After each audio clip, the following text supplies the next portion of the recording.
You wake up to a blinding white light. It floods through your bedroom window, brighter than any sunrise you've ever seen. For a split second, your body freezes. Your mind tells you it's lightning, a transformer, anything but what it truly is. Then comes the sound. A thunderclap so violent, it rattles your bones. Your phone buzzes uncontrollably on the nightstand. Emergency alert. Nuclear attack warning. Seek immediate shelter. Your heart pounds. Your mouth goes dry. This can't be real. You scroll. Social feeds are chaos. New York, Washington, D.C., Los Angeles. All hit. The screen shows an image burned into your retinas, a rising mushroom cloud against an orange sky. You run to the window, and that's when you see it. A wave of ash, smoke, and dust crawling across the horizon. The power flickers, then dies. Silence. You only have seconds. The United States of America, the superpower of the world, is no longer in control. Your survival now depends on what you do in the next 3 minutes. Do you dive for cover? Do you grab your family and head for the basement? Or do you run, praying the blast doesn't reach you? Because the first 72 hours will decide everything. The air outside is poison. The streets are chaos. And the government, if it still exists, is already underground. This is day 1 of nuclear war. And you're still on the surface. Tick, tick, tick. The countdown to survival has begun. You were told America was ready, that missile shields, satellites, and secret bunkers would protect you. But no one told you the truth, that when the first warhead detonates, the system doesn't save everyone. It only saves them. Here's what happens hour by hour when nuclear war begins on you. Soil. At 8:17 a.m. Eastern Time, radar stations in Alaska detect the first inbound warheads. Within 45 seconds, NORAD's command center deep inside Cheyenne Mountain confirms it. Launch detected.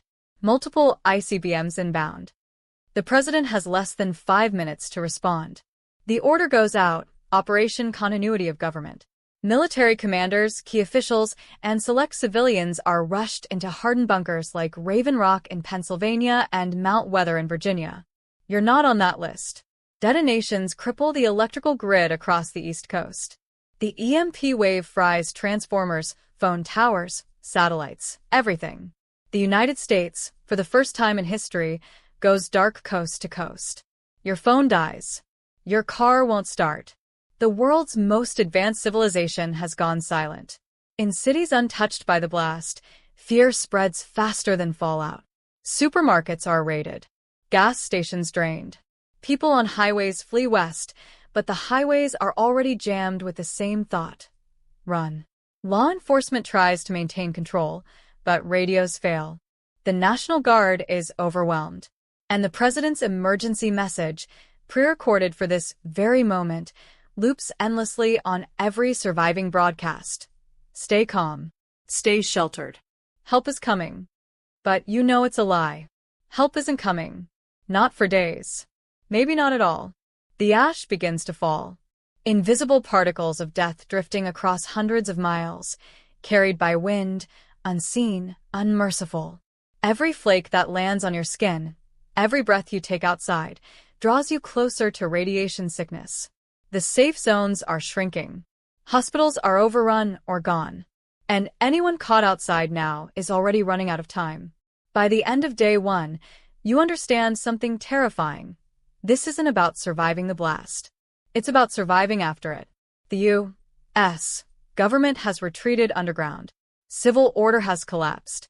And the only people left to protect you are the ones still alive around you. Your next 48 hours will determine if you live or become another statistic in the silence. Because this is how it really happens. Not in a movie, not in a drill, but in your backyard, with your family, and no one coming to save you. The world you knew is gone. Now it's only about what you do next. You've survived the flash. You're still breathing. But this is where most people fail, not because of radiation, but because of panic. The next 72 hours will decide if you live long enough to see what's left of the country. Forget food. Forget your car. Forget the idea of escape. Your first move is protection. You have less than 20 minutes before radioactive dust fallout begins to settle. You must find mass and distance. Every inch of concrete, every wall of earth between you and the outside counts. Best shelter: basement, underground garage, storm cellar, or interior room with no windows. Seal every gap. Duct tape, towels, plastic, even trash bags block air leaks. Stay low. Radiation travels downward. The deeper you go, the safer you are. If you can't go underground, create a core shelter. Use heavy furniture, books, mattresses, stack them between you and outside walls. Radiation is invisible. Distance is your only shield. And remember, do not look outside. Do not open the door. Curiosity kills faster than fallout. The first day is lethal. Fallout dust is at its peak. Every step outside is a death sentence. Stay still. Stay calm. Breathe shallow. Move slow. Radiation exposure drops by half every 7 hours and by 90% after 2 days. So you wait. You ration. You listen. If you have a radio powered by batteries or crank, tune to 162. 550 MHz, the federal emergency frequency. If you hear nothing, don't panic. Silence just means no one's transmitting yet. Your body can survive 3 days without water, and those 3 days start now. Tap water may still flow briefly, but it's unsafe if drawn after fallout. If you filled your bathtub or containers before the blast, that's gold. Guard it. If not, you'll need to filter and seal every drop. Use coffee filters, cloth, or even charcoal to strain visible dust. Boil it if you can 10 minutes minimum. Never collect water from rain or open sources. Fallout contaminates it all. Each person needs at least 1 gallon per day. Less, and your body starts to shut down. You don't need feasts. You need calories. Canned food, sealed packets, dry goods, anything that doesn't require cooking or exposure. Avoid fresh produce or open containers left outside. Even dust on a can's rim can be radioactive. Wipe everything before eating. No electricity means no refrigeration. Eat perishables first, then switch to dry goods. Every meal becomes a calculation of time versus contamination. When fear meets hunger, people change. The neighbor who once waved every morning now sees your shelter as survival. Your supplies as their only hope. Stay invisible. Stay silent. Don't light fires at night. Don't make noise. If you have to defend yourself, remember, desperation turns anyone into an enemy. Form a small, trustworthy group, but only with people who bring value, medical skills, mechanical knowledge, or extra supplies. In nuclear survival, trust is currency. Spend it carefully. After 48 to 72 hours, radiation levels drop dramatically. If you have a Geiger counter or dosimeter, check exposure. If not, use time as your guide.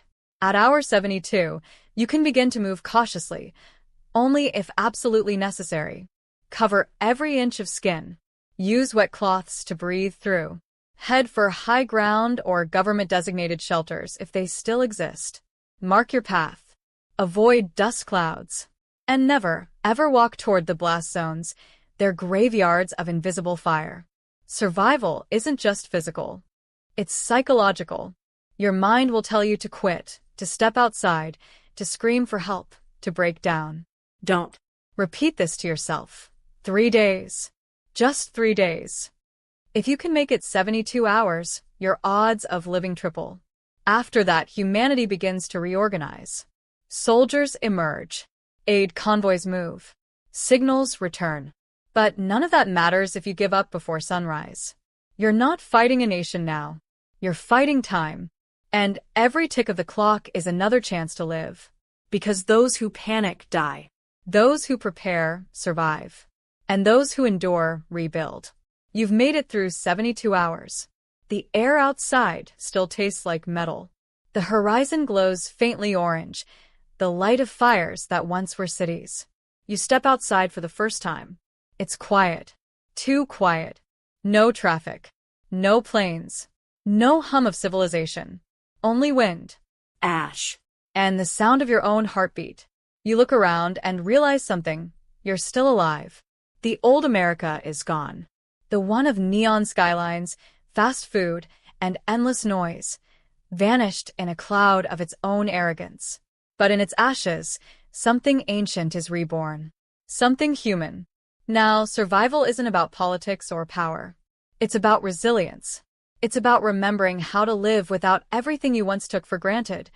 The internet, the grid, the illusion of control. You learn to see light differently. You learn the true meaning of silence.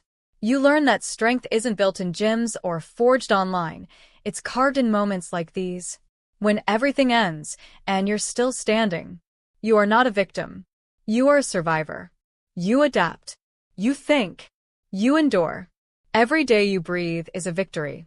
Every sunrise you see is proof that even the end of the world couldn't stop you. Because when the bombs fell, most people froze. But you acted. You prepared. You became the difference between life and death. The United States will rebuild, but not the way it was. The map will change.